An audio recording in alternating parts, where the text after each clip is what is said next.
বিহারের মুখ্যমন্ত্রী নীতিশ কুমারের জনতা দল ইউনাইটেড এবার পা রাখল কাছাড়ে। মঙ্গলবার শিলচর মেহেরপুরে দলের অস্থায়ী কার্যালয়ে গঠন করা হয় জেডিইউ এর 21 সদস্য বিশিষ্ট কাছাড় জেলা কমিটি।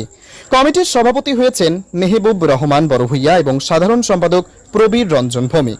এছাড়াও রয়েছেন 4 জন উপদেষ্টা।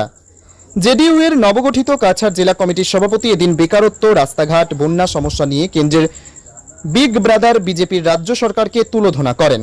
তিনি জানান, এসব সমস্যার সমাধানের উদ্দেশ্য নিয়ে কাছাড় জেলা কমিটি গঠন করা হয়েছে।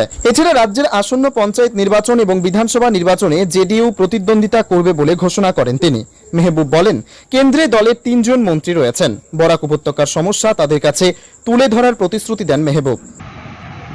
কোয়ালিশন সরকার আছে জেডিপি আর বিজেপি, এইটো বিজেপি যদি যে সিটটো থাকিব এইটো জেডিপি সাপোর্ট কৰিব, জেডিইউ সাপোর্ট কৰিব, আর জেডিইউ থাকিব তাতে বিজেপি সাপোর্ট কৰিব। তো সাপোর্ট কৰি কৰি এজন খেলিব পাৰিব। কেনেকৈ এতিয়া কোৱালিশ্যন চৰকাৰ অসমত মোৰ কমিটি গঠন হ'ব বা বৰাইগুলি কমিটি গঠনৰ ক্ষেত্ৰত আপুনি কি ক'ব? মূল এজেণ্ডাটো কি ৰাখিছে? মূল এজেণ্ডা বৰাকগুলিতো ডিষ্টাৰ্বেন্সটো বহুত আছে, বহুত কিছু আছে।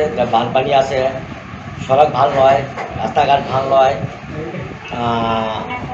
ফ্লাডৰ প্ৰব্লেম আছে, বানপানীৰ প্ৰব্লেম আছে, তেতিয়া ৰাস্তাৰ প্ৰব্লেম আছে, আনএমপ্লয়ডটো আছেই। অল আসাম এতিয়া আনএমপ্লয়ড আছে, যেহেতু বৰাকগুলিৰ সবথেকে বেছি আনএমপ্লয়ড। সেইটো যদিও পাৰ্টিটো চৰকাৰৰ লগত কথা পাতিব কিভাৱে এইটো মানে আৰু ডেভেলপ হ'ব পাৰে।